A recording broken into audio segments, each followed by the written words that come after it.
After their recent headline tour, I went to go speak to the newly waived band, Courting. Hello, I'm Daniel Kellick from HIVE. I'm here with the legendary band, Courting. How are we, guys?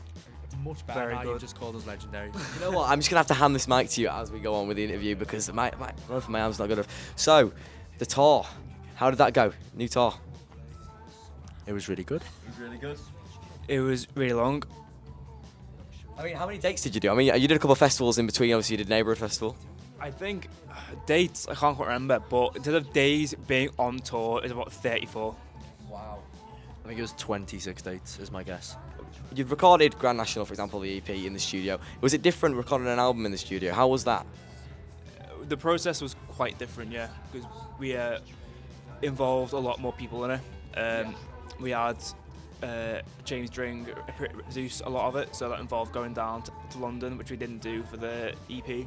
Yeah, it was a lot more fun, to be honest. It was nice to have, like, maybe feel a bit less restricted in what you can do on an album in reference to, like, the difference between an album format and an EP format. I guess you can have more fun with it. It's good fun. It's good to hear that it's fun because obviously, like, there is quite like this competitive nature in the industry. You do sort of see it. And like, I saw, for example, Cam. Do you know Cam, the bassist from Alfie Templeman? He was wearing a Courting shirt when he was at Neighbourhood, and it was one of them. Do you feel like the industry kind of backs you? Do you feel like other bands back you, or do you feel like it's quite competitive? I feel like the competitiveness is in a good way. It's not in like a bad way. It's not like a oh, I hate this band, I've got to outdo them. It's not that kind of sense. It's more like you'll see a band doing quite well for themselves and proud of them, and like you'll see a band do something like really well, and you think we've got to like try and like match that. Circle Waves. How does that feel? When did that come around? How did you get that gig? We were best friends. Really, yeah. Kieran did some work with us on the album, and we just have a lot of little ties, so it worked out. And I've known Kieran to be the biggest Courting fan for a while, so he reached out personally. I have to ask something. Sports team. Yeah, right. And I don't know if you get this question quite a lot, but I'm a big sports team fan. Hence I found you guys from sports team. Where did that originate from, that friendship with sports team? We played like one gig with them, which was an applied one, maybe like 3 years ago. 3 years ago. One gig, and then it was just sound, and then we ended up with the same agent after it, and we just ended up keep playing the same things. Then we supported them on tour.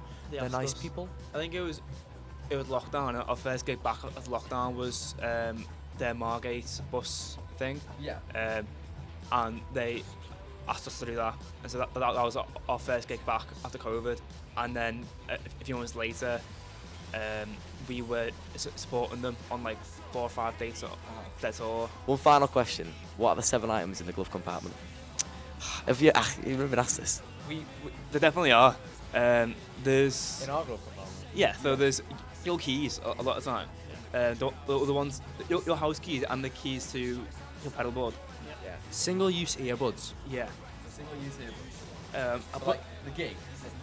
Obviously the earbuds to. Or like accidentally ones. yeah like a spare pair.